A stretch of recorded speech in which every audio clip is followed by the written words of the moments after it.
Sweden, and Mette Muli, a curator at the museum in Skövde.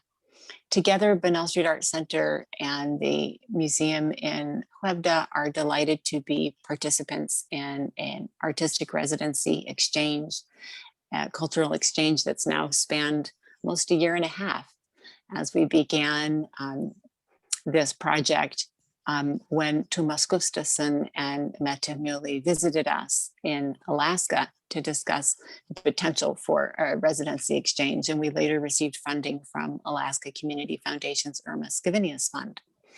And so each entity, Benell from Homer and Skövde Museum from Skövde, Sweden, invited a artist from the opposite, from the other side of the world practically, to be a part of a residency, which has been much delayed. Right now we're going on, well, over a year. And so it's exciting today just to check in with these artists and look at the ways that artists are maneuvering these sort of pandemic shifts.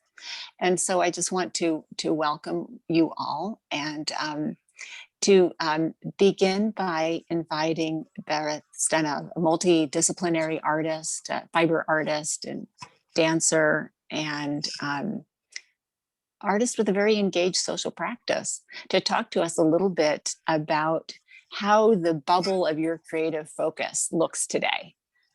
Tell us a little bit about how that creative bubble has shifted. Yeah. It's been a bubble. I haven't been seeing people for quite a while.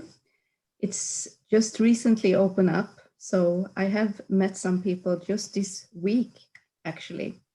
But otherwise, it has been just in my own bubble, in my studio and at home. But although it has been a bubble, it has also been a very, very intensive year of a lot of work, actually. And that, thanks to Skövde Art Museum, I've got 2 or more assignments or work to do with the museum. So I'm very delighted and happy for that. Thank you. And also this new collaboration with Mandy is also something that is very exciting and new, and it's a lot of work, I think, right now. So my bubble is good right now. I'm glad to hear that, Berith. Mandy Bernard, welcome to this dialogue. We're so happy to have you with us. And here you are in Homer, and that's not far from Benell at all, but yet we've barely seen you. And it's just wonderful and really important to connect in this way. Love to hear about how you're faring in your bubble and what it looks like these days. Yeah, better now, this a year on. I think as far as my own practice, things haven't changed that much because I'm fortunate to have a home studio space, and my work in that is very solitary. So in that front, things have not changed, but what has changed is, like you said, I haven't seen any of you. Our typical robust small town arts activities from Benell and a lot of other organizations in town either haven't been happening or have been happening in different remote ways. So that aspect, and there's a lot of people in the community, the arts community especially, that I'm used to seeing sort of casually but regularly through those activities, and that's been totally removed. And as far as my own work at the beginning of things, I had a really hard time, just the transition, and a lot of fear and worry, and so I did not produce anything for quite some time, and wasn't, sort of on complete hold, watching how the world was changing and wondering how my world would be changing. And that did shift over time. And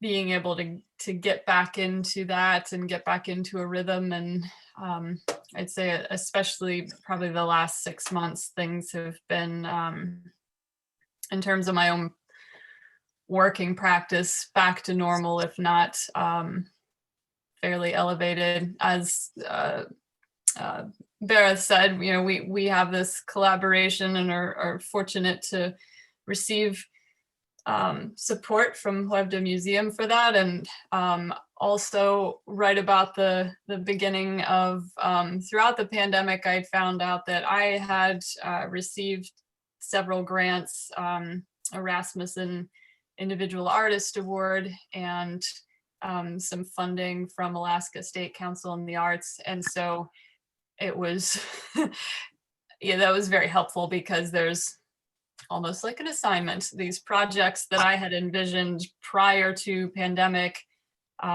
that were spanning this period, or got bumped out quite a bit because things were so unknown for a while. But that's certainly helped to keep my motivation and given me a goal to work toward. So that's been very helpful, very good. That's really great to hear. And it's so exciting and valuable that Skövde Museum is supporting this creative exchange.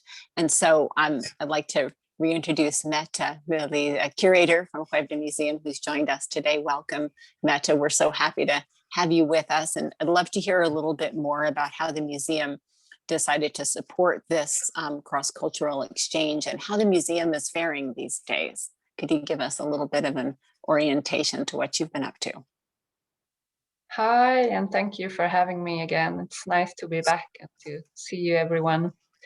I work at Konstmuseet i Skövde, the art museum there in Skövde in Sweden, and we have been fortunate to have the museum open last year. We are actually closed now, but until October last year we were open, and we had the possibility to have visitors in a small amount, and it was a great way to give culture to the people when you're isolated and when you have nowhere to go and so on. But since November last year, we are now also closed. So that's the situation for us. And I'm also working from home since a year now. Actually, I've been at the museum a few times last autumn, but now we're here.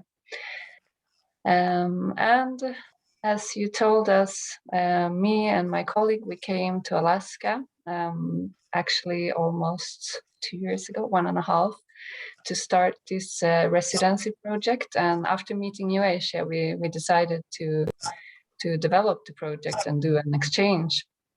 And we also wanted to keep the faith up for the artists, for us, for you, so that we feel that something is actually going on, even if we can't see each other in a while. So we decided to just encourage Mandy and Berith to do some kind of exchange where they can be totally free in their artistic practice and how they want to do the exchange. And we're trying to keep up the contact and just to encourage them to get to know each other and to do things together, even though they can't meet and we can't meet and we can't do the residency that we planned for at the moment.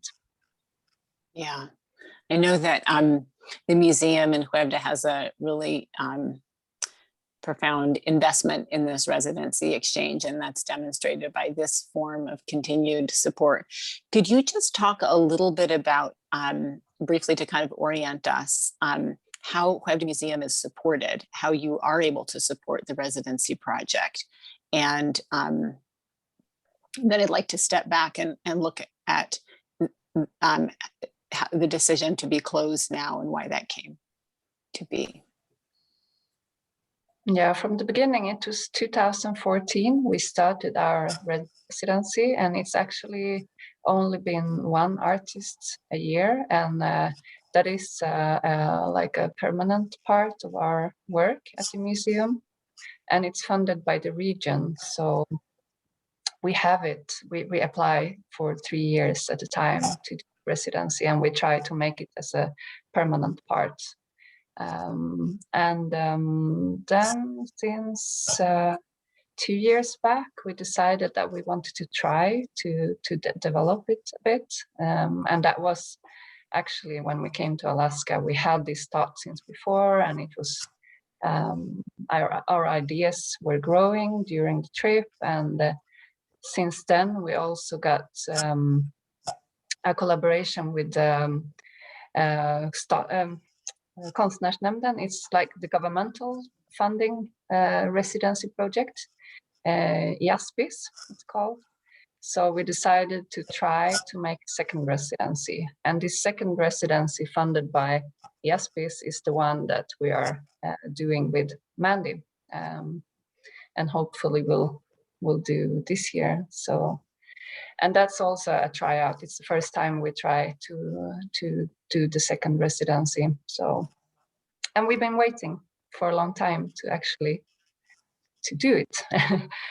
And sorry, what was the other question about the museum that you asked me? Yeah, with this dream in mind to, you know, build your residency program and how long you've waited, it really must be challenging, you know, as it is for all of us, to just keep sort of forestalling the progress, but at the same time adapt and innovate ways to maintain connection. So you said that the museum had managed to stay open until November. And did you close because the pandemic just kind of got too intense there in Sweden and it was time to enact some more distancing? It is actually a museum that is run by the municipality. So it was a decision made by the municipality of Skövde. So it was including all like swimming halls and cultural center and the libraries. And for the library, for example, you can come and you can pick up your reserved books and leave books, but you can't come inside. But it was like a common decision when we saw that the numbers were rising in general in West Sweden. So it was a decision based partly on the region, but partly also on Sweden in whole. And it was made by the municipality, not by the museum ourselves. So, and since then we got decisions for 3 weeks at a time. So we don't really know how the situation will be. So it's literally kind of going week to week to just see how it will unfold as you kind of watch the numbers in Sweden. Yeah, wow. And so just curious, how is Sweden thinking about like the vaccinations, or is there any plan to roll out a vaccination program? Yeah, it's going on at the moment, and now they're focusing on certain groups, and I'm not sure, but I heard until midsummer time, most of the population should be vaccinated, but it's going up and down all the time, the news and the actual amount of vaccine that we have. So it's not for sure, but the plan is by the summer we should all be vaccinated. Yeah. I'm curious about the level of immunity in Sweden. I recently read the New York Times that the immunity in the United States is approaching 40%, because about 30% of people have either had COVID and really knew they had it, or carried it and had it, didn't even realize they had it. And then there's about 18% of people now are vaccinated. So we're approaching 40%. What does it look like in Sweden? Do you know? Oh, I'm not sure. I don't know if you know, Berith, but I don't have a number. I don't even know if there is a number. Sorry. I'm not sure. No. Yeah. Okay. And so while the museum is closed, did you just put a hold on all of your exhibits? And what are you, tell me about what you're focusing on from the backside in the museum. Yeah, it's been difficult as we've been, as I That's to told you, you, Mette. getting information for 3 weeks at a time. So we're just hoping to reopen. And so we have been keeping the exhibitions there and keeping the faith up. And we did some digital programs and some digital guided tours and so on. And we're still hoping for it because there was a new decision made by the government this week that museums are allowed to apply the same rules as shopping malls and so on, that you need a certain amount of square meters per person and you're allowed to reopen. So some of the museums are actually open this week and next week around in Sweden. So we have been keeping the faith during the whole time, like a bit maybe too optimistic. So we've been planning quite like normal, but with additionally programs that we have been doing digitally. And we're also now planning to perform these residencies, and we are working on a next one already. So hopefully we will have 3 residence artists this year.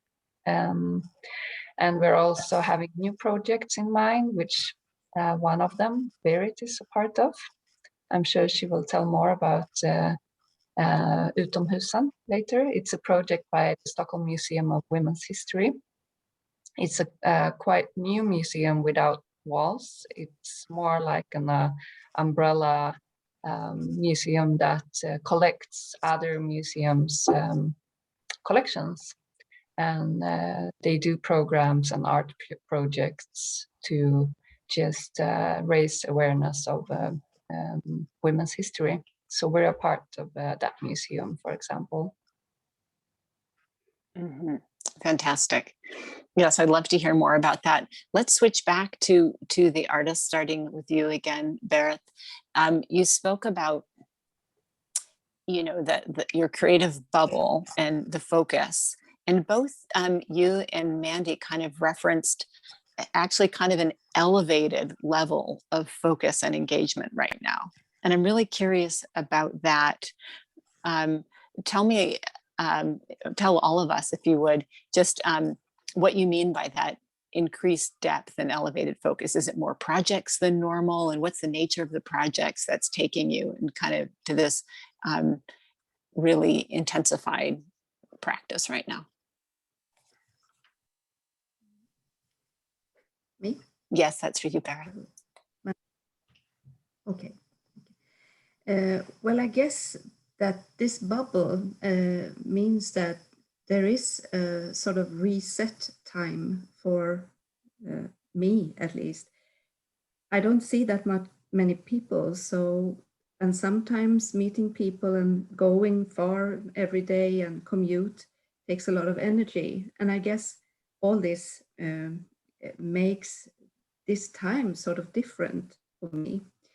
I feel I have more energy, and also there are more collaborations going on online like this with Zoom possibilities. And actually I broadened and widened, how do you say, broadened my connections with people, not just in Homer, Alaska, which is fantastic, but also in Sweden. And I guess it's due to the pandemic that this is happening right now. I can't really explain why, but it's sort of focused in another way. Yeah. Do you feel that as well, Mandy? Have you experienced that kind of like deepened practice and level of focus and engagement? Yeah, I said not initially, because initially I just sort of froze on everything and working through everything that was changing. But now, once getting past that, I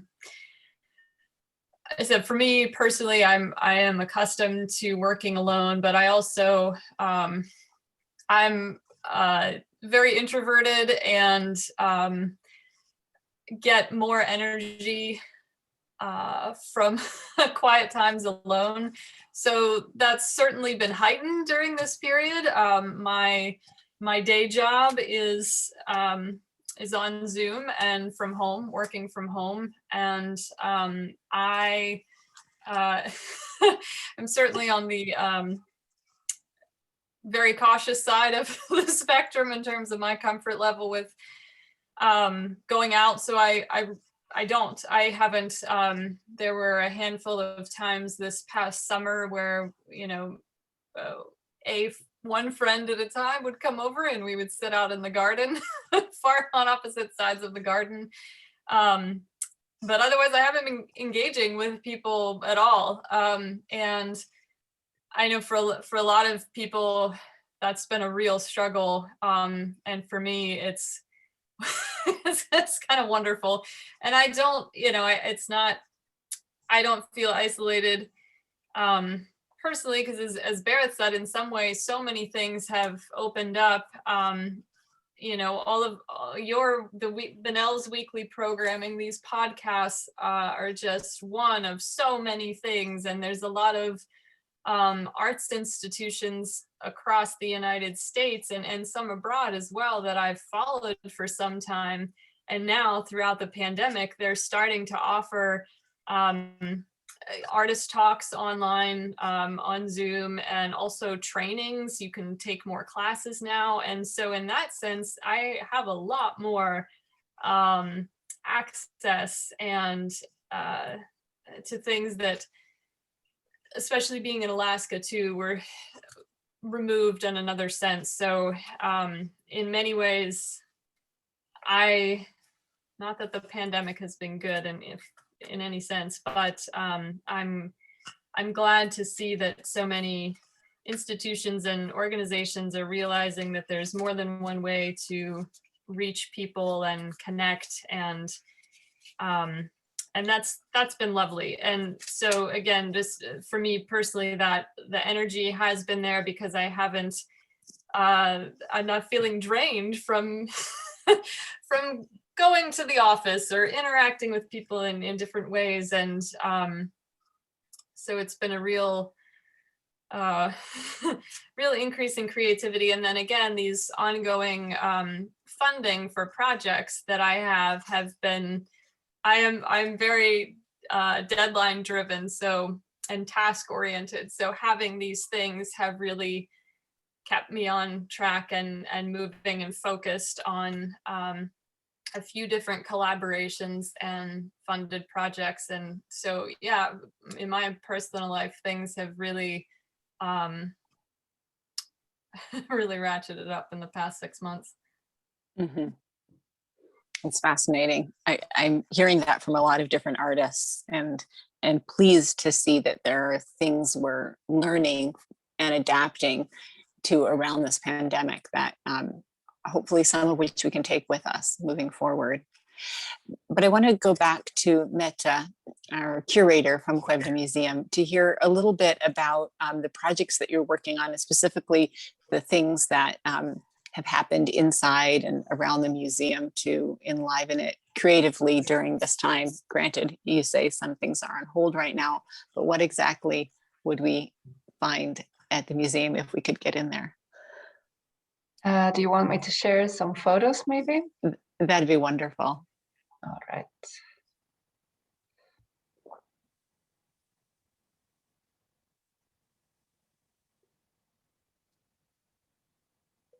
All right, so this is the museum, actually the cultural center that was built in 1964, where we're situated together with a theater and a library and a cinema.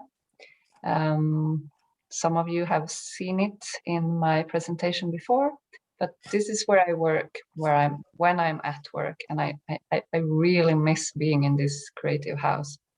So it's different to just sit at home every day.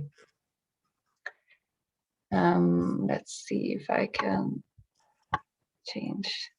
This is the exhibition that we opened in October when the museum was still open. It's an artist called Shuya Shia, She's Malaysian, but she lives in Sweden, and she works with question about the land.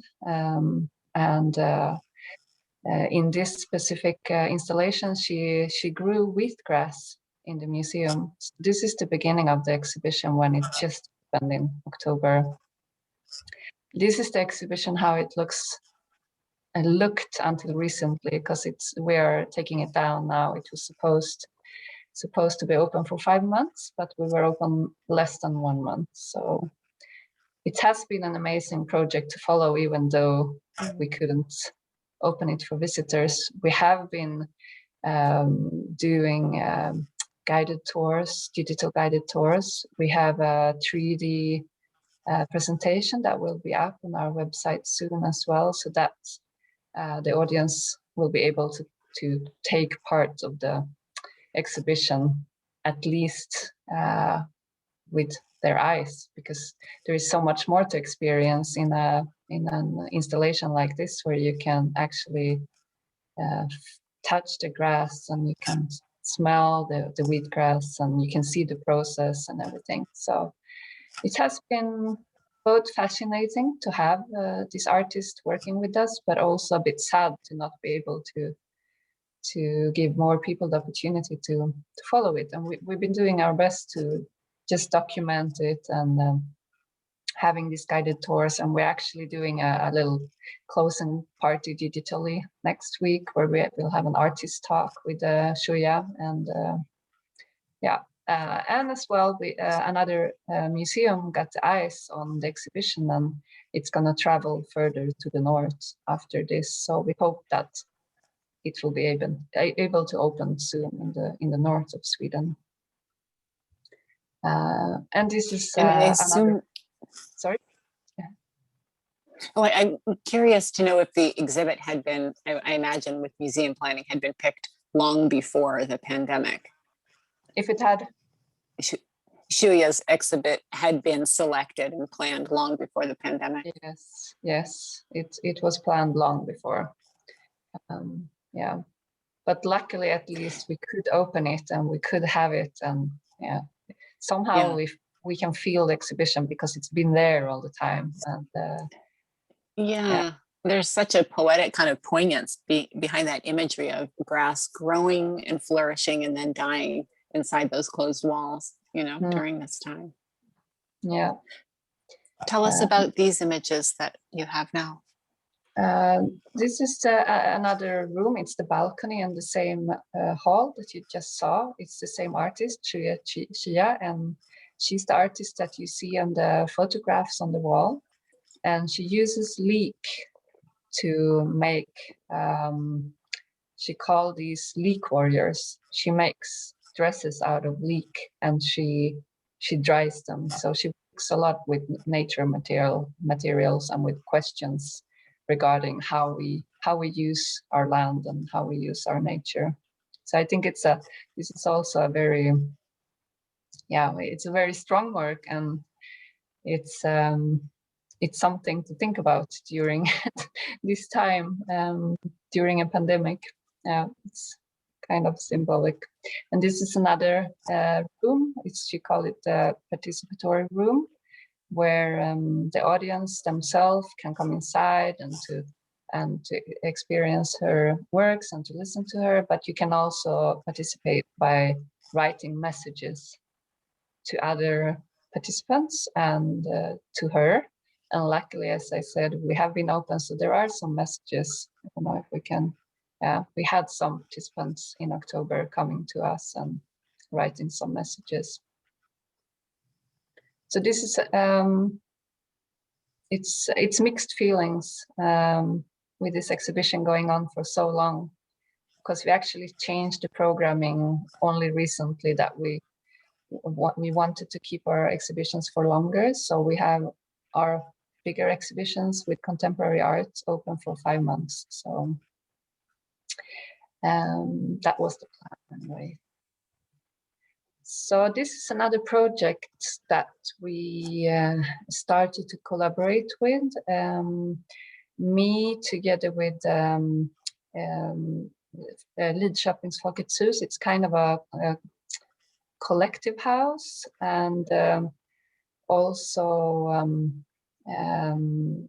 a filmer and an artist who's sitting in the armchair himself. He's opening up a little project space with lectures, a small museum and so on in his studio. So all of us decided to try to lift local artists in other ways, because he himself, Jonas Liveröd is his name, he was fed up with having so many cancelled exhibitions.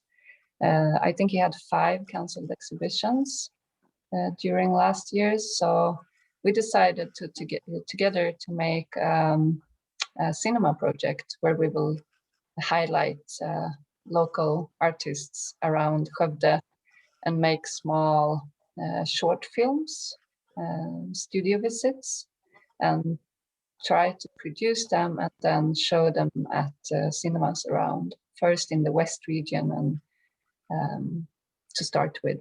So this is a project that I've been very happy to be involved with, because it's a way to at least show that we care about you artists and we want to support you and to give you work, even though we can't show exhibitions at the moment. It's a powerful image and a really kind of prismatic view of like intimacy and connection. There's similar discussions happening here about how artists can reach each other and connect. This is just a screenshot from the filming from the same place from that day when we filmed. And this is something also that goes on right now. It's an local artist. She runs a little space in her home out in a rural area outside of Skövde. And she was also supposed to invite 2 artists to the museum and curate herself and do something such nice as, we call it 3 coffee. I mean, coffee 3 o'clock. It's a big thing in Sweden that you fika, you drink coffee and you have a little cake and you do it together many times a day. And 3 o'clock is a time where you do it. A lot of people. So she decided as a part of these exhibitions to have coffee with guests every Sunday at the museum during the exhibition period. The first exhibition couldn't open. It was last week when it was supposed to have an opening party. But she decided still to do these coffee breaks every Sunday. So we are really glad to host them, and we're doing them through Zoom, and she's also recording them, and she have a lot of interesting artists coming and just talking about their work, and we drink coffee together and just sharing thoughts about basically anything. It's the guests that she is inviting that decides the topic for the day. So this is something that I really appreciate. And I know that Berith is actually helping the artist. She's Annette Sjölander, the lady on the photo drinking coffee in her friend's ceramics. And Berith is helping her this Sunday to host the digital coffee meeting.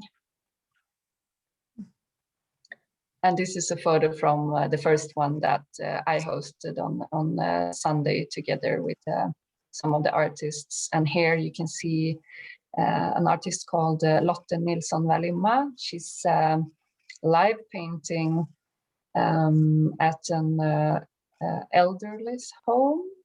She's painting is it called iris in English as well? The eye? Yes. Yeah. So she's live painting in the Zoom coffee break last Sunday, and the lady in the middle of the photo, it was also her birthday, so they had cake at this particular first coffee. So it was amazing. So it's nice still that we can support and do things together, even though we can't meet really. Mhm. That's lovely. Thank you for sharing that, Metta. Recently, I had a discussion with several people who have been regular participants in the inspiration and adaptation dialogues. And one of the things that came out of it is very much like what you're showing us, this idea of like a coffee and studio visit. And I think that's something that I want to institute while having less frequent public inspiration adaptation chats, create a space for artists to connect that's not recorded and that's just limited to like a handful of people where they can, through Zoom, be present in each other's studios to see what work, is in process and to just to connect on an unorchestrated human level. Yeah. So these are interesting. Yeah, I just wanted to say that these are things that are going on now, and what we're waiting for is to host Berith and Mandy. I mean, to do this residency. This is also something that we are really excited for and hoping to do this autumn. Yes, yeah, and I want to talk more about that, but I just wanted to say that it's fascinating how during COVID, museums and cultural spaces have created more accessibility to people who might, because of other mobility issues that have nothing to do with pandemic, have difficulty, engaging with artists and interacting in creative spaces. But through Zoom and through, different sorts of virtual rooms, the opportunity to interact is really being explored and expanded in ways that are totally relevant and important to other major issues around accessibility. I know in the United States, so many institutions are a long way from really meeting the responsibilities of the Americans with Disabilities Act. And so just what are the ways that we can create access that are good for everybody? It's exciting. So let's talk about what Berith and Mandy are doing. You guys have started this cross-cultural exchange, and I'd love to turn it back to you to sort of collaboratively, verbally describe it, lest I do a poor job. So can I invite you to open up that description? Berith, would you begin? Yeah. It's okay to refer to your notes. You do so well in English, but yeah, we have been exchanging both digital notes and messages. We're showing each other the environment where we live, the countryside where we both love, but on the other side of the world, the opposite side of the world. And it's been really, really nice to have these small chats that we have online also, and Zoom meetings and so on, that you guys don't see, that we just have me and Mandy sometimes. And just recently, I had a physical postage, is that the word? A package coming from you, Mandy. And while you talk a little bit, I will go and get that, okay? Because I forgot to, so please. That sounds great.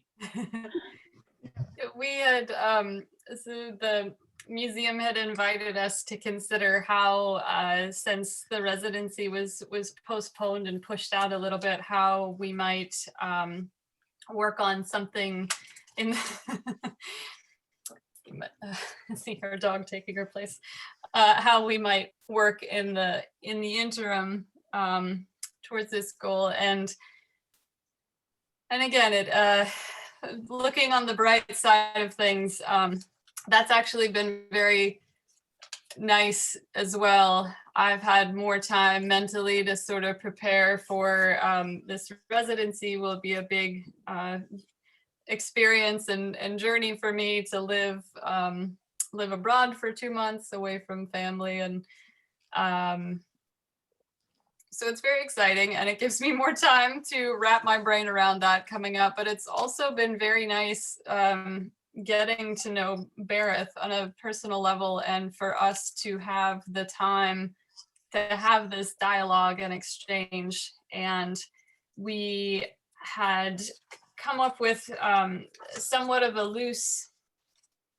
exchange idea, and as Berith said, have been having conversations over Zoom, and we've used umpteen different online platforms, from Instagram and Facebook and Zoom and Trello and different things. So much like the rest of the world, figuring out the best way to communicate with different online platforms.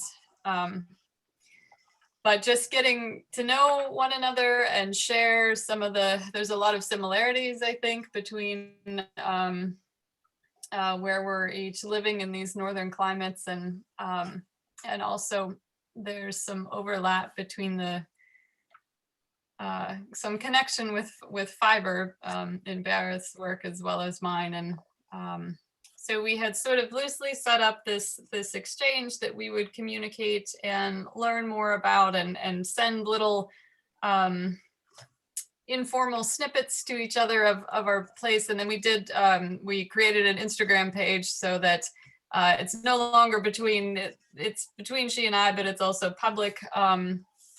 And that an additional component could be, since it's such a long time frame, that we would send physical objects to each other that to sort of communicate through our work in different ways. And I think it took a month for mine to get there, so it'll be a long exchange, but that's a component of it, and we're still figuring out what the end product of that will look like. But it's been lovely.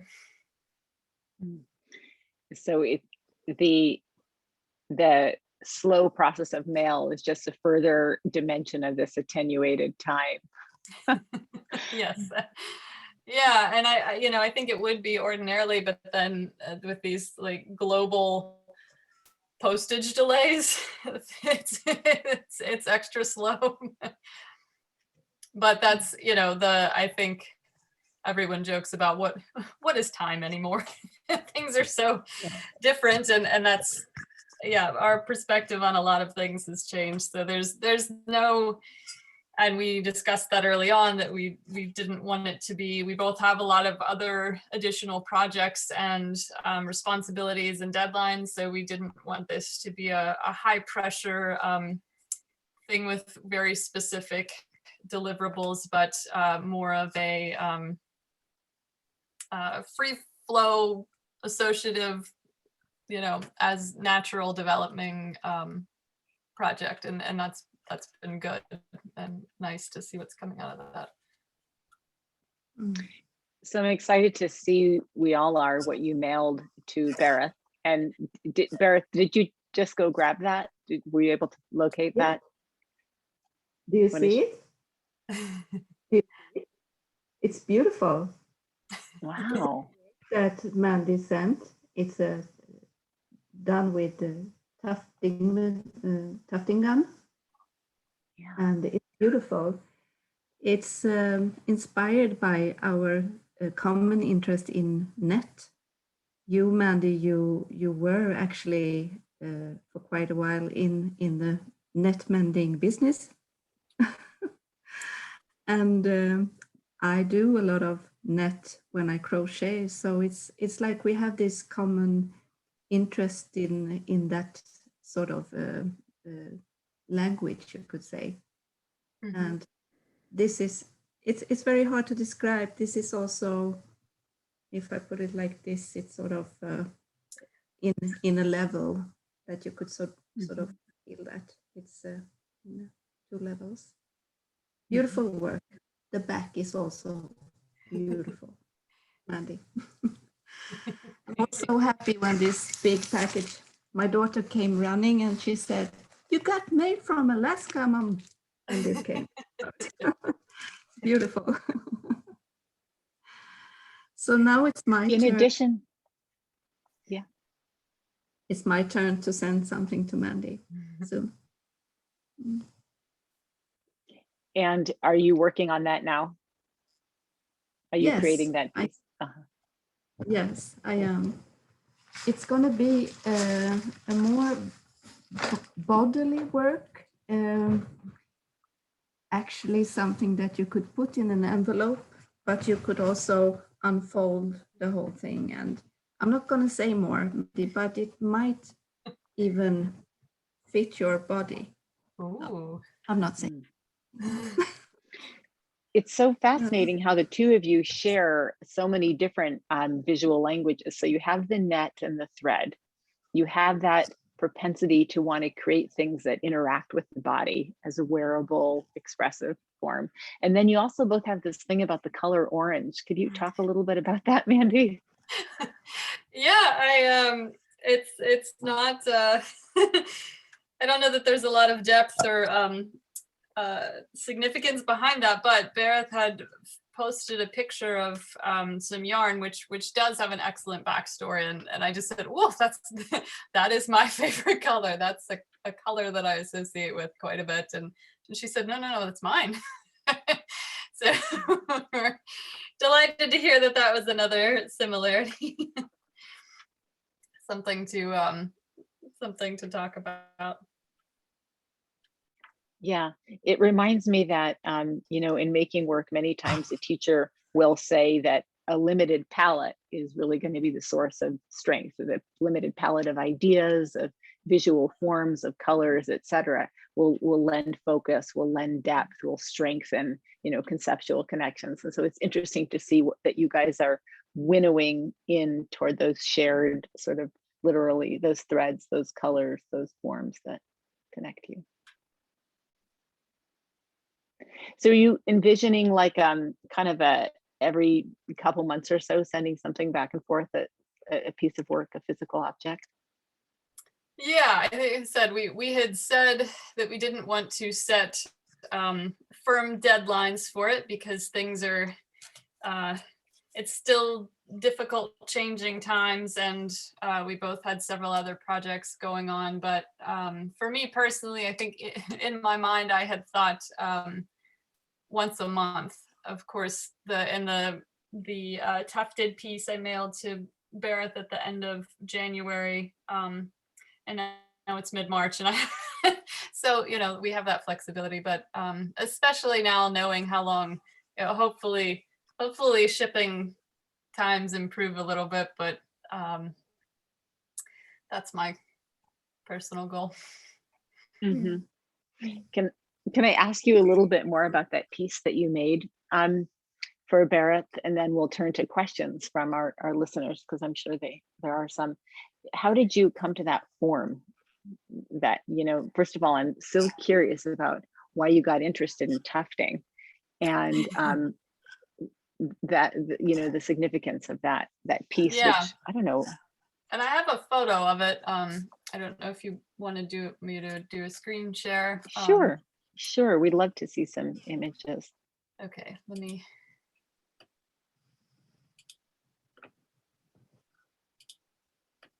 Try this. Can you see that? Yep. Yes. Okay. It looks like my my internet connection's a little slow, so the quality is fuzzy to me. But yeah, I've been focusing on rug tufting over the past year, and got into that really strange way, but have been focusing on that, and it's such such a pleasing, enjoyable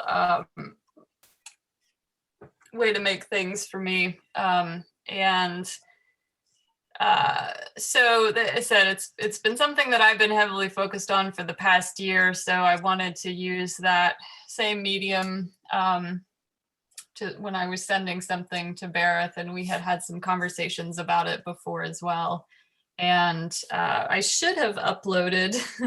I don't have on this computer for screen share, but when you're tufting something, you're working from the back, and essentially it's a machine. It's I say it's like a nail gun for yarn. It's just pushes yarn through another fiber medium. So it's like an electric version of rug hooking. And there's a lot of different variations for texture. The textures, it's incredibly pleasing for creating different textures. And there's it's cut yarn and looped yarn. And so I had taken a piece of a scrap of netting from when I worked in the boatyard, and had used that as a mock-up to draw a pattern on the medium, and then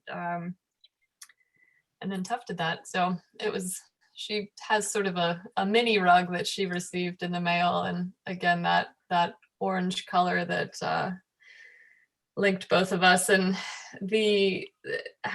referring back to webbing and netting, and there's a lot of different symbolism there, and we had both used that in our work in different ways. And so that was one of the first touch points for communication and relating to one another that we had. And so I focused on that for the first thing that I mailed to her. You had two very interesting questions that popped up while you shared that image, and one was from Petra Leszewski, an artist in Alaska who's a photographer. She asked, could you envision sending unfinished pieces back and forth? Is it something you guys have talked about or would consider? Yeah. Yes, we had initially talked about actually taking a piece of that netting and sending it back and forth, and that I would have some addition on that net and then send it to Berith, and then she would add on to that, and that we would focus on this sort of shared piece that went back and forth. And there were some logistics that we were concerned about. The netting that I have is very heavy, and so I think we had talked about that's still an option, and that maybe these pieces that we're sending back and forth get integrated into that sometime in the future, or maybe I bring that larger piece of net with me in my suitcase when I come to Sweden and do something with it there. So yeah, I like that idea of a shared piece that we've both contributed to, and thinking about that. Well, also there's that element of the fact that your residencies are basically simultaneous when you guys switch. When Berith comes to Alaska, we're planning it to be November, December, and that's about when you're going to Sweden, right? Yeah, I think like early October through early December. So I think initially the plan or the idea was that there would be at least a 2 to 3 week period where either Berith's still in Sweden when I'm there, or she's here when I come back, so that would, we'd be able to see each other in person somewhere. Yeah, that's really nice, and to help each other kind of get your bearings. It seems to me too that perhaps, I'm just so curious about where this exchange will lead, but you could leave something for each other, to kind of build off of, like a seed, Yes. for something that can grow. That's exciting. Anything that you would add, Berith, to what Mandy has been talking about in terms of ideas for sharing? There was another concept that you had touched on in some writings in preparation for this talk, which is the Kipu counting cord. Did you want to touch on that at all? And that sounds like a fascinating concept, Berith. Yeah. Right now, what I'm doing is sort of thinking about all the stories that are not told or kept inside people during this pandemic time. I think there is a lot of frustration and stories that we might not even tell our closest friend, because we don't share that kind of thoughts that easily with others.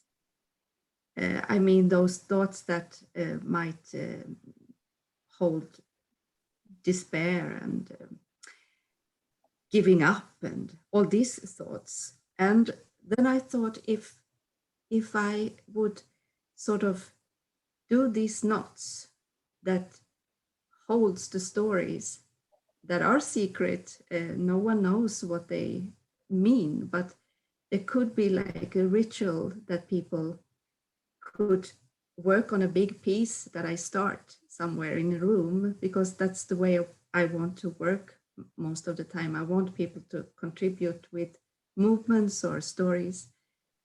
And then we would probably end up with a giant piece filled with knots. And Kippo from the, it is a way to communicate way back in the Inca society and the ants.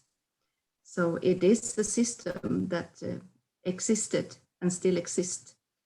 And I think it's fascinating to talk about history way back and bring it into the present. We still are in need to communicate, but we don't know how, maybe sometimes. So was that? Yeah, perhaps now more than ever, because we're faced. Yeah, absolutely. I didn't mean to interrupt you. I'm just thinking about how there's a lot of anxiety and tension today about connecting, because some of the languages that we have been so reduced to immediacy and physical presence. And so now we're digging deeper, and I find it fascinating that you dug way back to this ancient form. And I've seen artists visit this Kipu counting cord concept a few different times when they're in a sustained space of isolation and focused creativity. So there's an abundance of languages that are probably available to artists, and specifically artists could bring them forth to others as tools for managing isolation, for managing distance, for managing anxiety, and for making something meaningful of long solitary days. So fascinating. Are there others in our group that might have questions or comments that they'd like to offer in the few remaining minutes of our precious time with these artists? Anybody is welcome to unmute and chime in if you have a question or a comment to share. It's really an honor to have others with us from across Alaska and Sweden.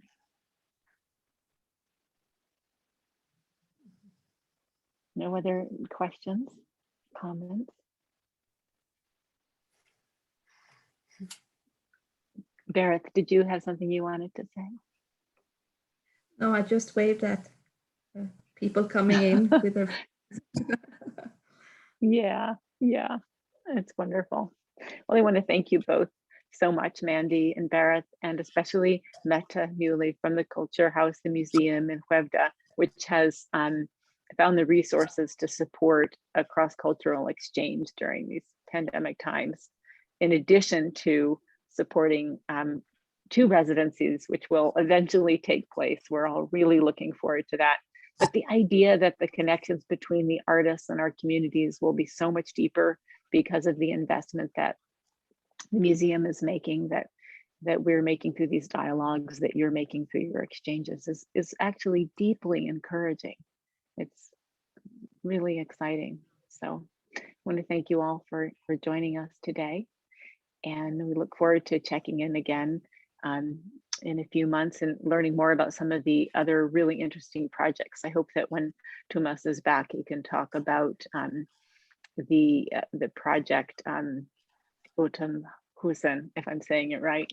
But thank you all. And we'll be back in 2 weeks to talk about cultural appropriation with the Shared Universe group. Take care, everybody. Thank Be you for well. having me. And Enjoy thank you, Asia. Without you, this collaboration wouldn't happen. So thank you so much. And thank you, Mandy and Berith, for taking the opportunity to do this together with us. It's amazing. Thanks so Wonderful. much. Thank you. Bye. Thank you, Meta. Bye. Take Bye. care, everyone. Bye-bye. Bye.